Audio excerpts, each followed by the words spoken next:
So is 8 kills enough to win a game of World of Warships? We'll see here in this game. It's going to go right down to the full 20 minutes that's allowed in this game. So we got plenty of time to admire just how good the Sherman is. Of course, with this build, I'm using Halsey, which does give us potential of having even better reload as soon as we get ourselves a Confederate, which is not terribly difficult. To start with though, we are a bit alone on this flank, and you're gonna notice I'm using one of my 2 smokes already. If you're going for this max DPM build on the Sherman, you're gonna be lacking on smokes, and that can be very difficult since that is your survivability. There is no heal on this ship, so you have to be very careful with your health. You have to really save a lot of it till the end game, where you might be forced to push in. There's not really much point in risking too early on, so that's why I'm playing pretty passive here to start with. The Shima does force us out with some torpedoes. It's definitely why I pop my Hydro right away. If I think there's any chance eating torps in this ship, I'm probably going to pop my Hydro. I'm not really trying to gimmick anyone with the smoke Hydro combo. We do happen to land some torps, which is pretty hilarious. These torps are very difficult to use. They just put them into chokes and choke points and then hope you hit some. We actually hit 2 there. But I'm playing passive, right? I'm not trying to push up and gimmick any of these DDs, which is potentially something you want to be thinking of. That's because we don't have a full picture of where everyone is yet. There was a radar cruiser in that smoke, eventually, and if I had pushed in to try and kill that Shima, yeah, we just would have died. So I'm always trying to play a little bit more passive until I know where everything is, and I'm not going to play too aggressive in my Sherman early on, especially with this build. I'm actually trying to play it as like a second line DD, honestly. I'm trying to play it as a bit of a support gunship rather than that first point of contact where I'm trying to contest ground, because it's a little bit difficult when your concealment isn't all that amazing. There is our first kill, and now we're just going to move on to farming this battleship in the cap zone.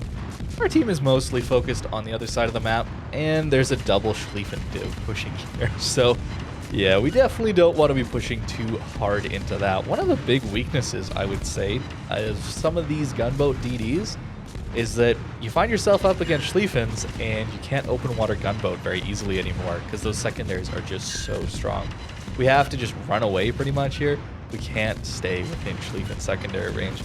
That's something the Sherman does reasonably well once we're outside of that range. We still have plenty of gun range and shell velocity to actually deal with some of these Schlieffens, which is pretty nice. In ships like the Daring, for example, I'd be using my smoke screens to farm them, but not trying to farm them in open water. And some other ships like the Marceau is a good example of a ship that would struggle a little bit against Schlieffens, I would say, thanks to its poor shell velocity, and that you do tend to be a little bit closer range with that ship, using your speed to dodge rather than just the crazy distance that you can be firing. And I bring up Marceau because that is obviously the counterpart to the Sherman when it comes to coal tier 10 premium ships that are destroyers, specifically gunboats. I like the Sherman more than the Marceau because I just find this extra range is a little bit more flexible. Personally, I like that ability to shoot at longer ranges without having to worry so much about lead times. It's pretty nice. That's why I actually prefer playing Kleber over Marceau as well. Even though the Marceau does have some nice advantages there, where it has some really nice sustained DPM where the Kleber doesn't. But Sherman is just ridiculous DPM all around. Trying to get some HE hits, trying to light some fires on the Schlieffen, force some damage controls out. You never know if that's going to help in the future. But SAP typically is a better ammo type. The problem with these German battleships is their upper belt can shatter our SAP, so we don't have as big a target to hit. And superstructures saturate pretty quickly, and then SAP suddenly does a lot less damage. Whereas if you find yourself against a French battleship, for example, or any sort of Japanese battleship, they're also got a lot of 32 mil plating on the upper belt. Yamato, for example, upper belt is 32 millimeters, and the SAP is just going to tear them up. It's really kind of ridiculous just how good the SAP is on a lot of these broadsides. Sherman's a ridiculous ship, guys. It is quite awesome to play. But I'm playing passive. Again, I'm just kind of waiting. I'm saving my HP. I'm not trying to push in too aggressively here. Fortunately, we do have a Holland on this flank with us, so there's some torpedo pressure. Of course, he has much better concealment than me, so I'm trying to allow him to take a lot more of that scouting role, where I can just play really far back and just use these guns from relative safety. Although a Shima pushing him means we have to help out. Gotta stop farming. You do have to focus on the right target at the right time. And it's not always easy to do, but if you see a DD and they're within 10, 12 kilometers, it's not too bad to actually hit them pretty hard here. Especially since the Shima is angling to the Holland, it means we're just getting flat broadsides, which are just going to be an insane amount of damage. And that will be our third kill. The gearing is back. Notice he does have an insane amount of range. I noticed that earlier when I was playing this game. I kind of made a mental note of that gearing has at least one of the range upgrades, maybe both range upgrades on his ship. So that means that anytime he shoots in open water, he's going to be spotted by a lot of my teammates. So if there is an opportunity to smoke up while he's shooting and he doesn't have a smoke available, I might end up taking it. Where if I didn't know that he had that, didn't have full range build, for example, I might not be as interested in taking that smoke. I want to keep him lit, try and kill him. There's always something to think about, is how much range does the enemy destroyer have? And if they're shooting you, do you have the opportunity to smoke up and still have a teammate spot that DD? That's always going to be an advantage for a destroyer that has a smoke screen available, especially if you baited out the enemy's smoke earlier on or something like that. This gearing, though, does give us our Confederate, which with Halsey, I'm sure you can hear it already, the damage. The reload increase is pretty insane, although we're missing a lot of shots here, which is, I think, an somewhat bad aim, but also our dispersion is being a little bit funny here. Thought we would have been hitting a little bit more, but don't worry, with this much DPM, we'll definitely take them out, don't you worry, and that'll be our fourth kill. So we're getting up there, actually only halfway there when it comes to kills. This game is very, very close. Of course, you have to have close games if you're going to have insane games like this. They're not going to happen in a lot of those blowouts. But notice how the enemy team went back into their spawn to deal with our guys who pushed into the enemy spawn. Talk about this all the time. Don't push the enemy spawn. It never works out. And that is what the strong flank on our team decided to do. And they paid for it. They died. And now we're in a bit of a tough situation. How do we keep hold of this game? How do we win this game yet? Well, we have to deal with the guys pushing around the A flank, and, well, this Wu Jing who pushed middle is going to die very quickly. The DPM is just ridiculous on this ship when you're running Halsey and you actually get the Confederate. We don't even have our full AR buff yet. We're not even half of our AR buff here, so pretty insane levels of DPM on this ship. Really do enjoy it. Trying to finish him off here, get ourselves a Kraken. And now, how do we win this game? There is still someone else in the C cap, which is very important to note. So now they have a definite points and cap advantage. So we just have to kill some things now. We do spot out the submarine pinging, so we know where he's at.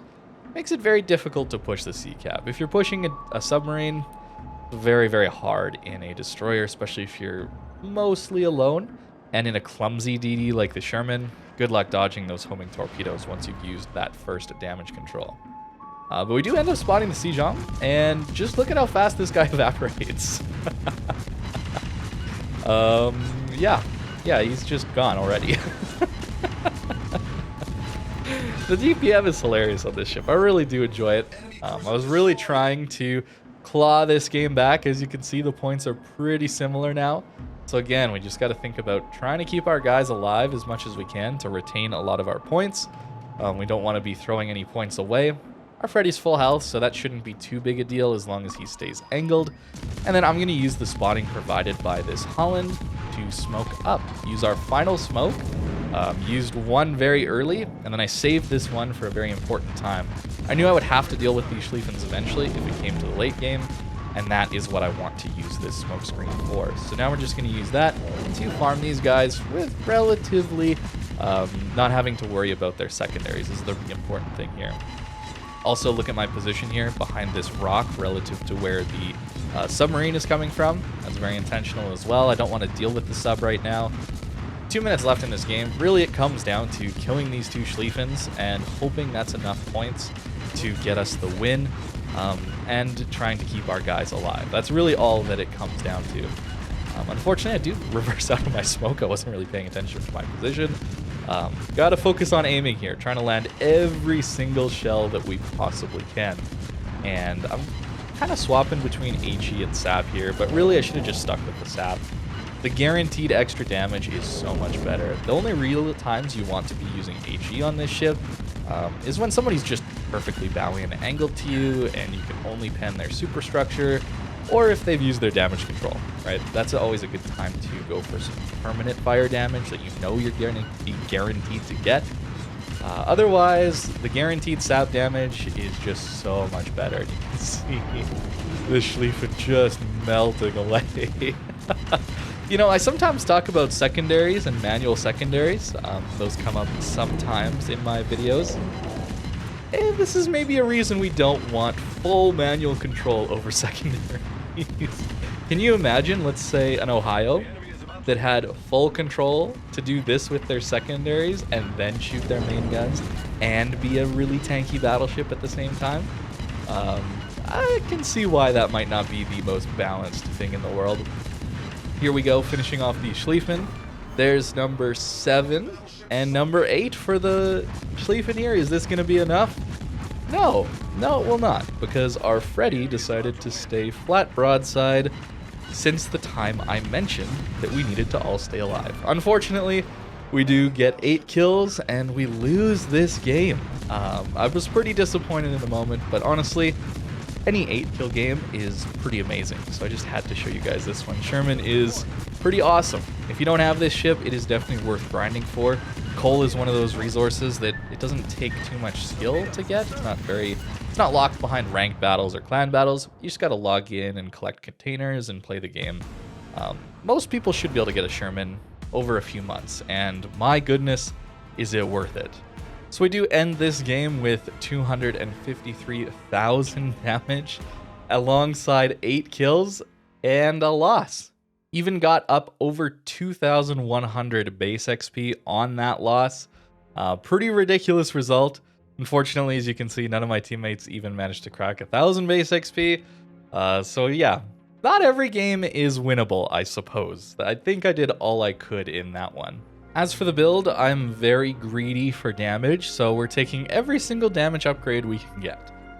Fearless Brawler, Adrenaline Rush, Main Battery, even the range mod here on the Commander we're using. Not even taking Concealment, not taking Superintendent, although it'd be very good. We got some very good consumables here.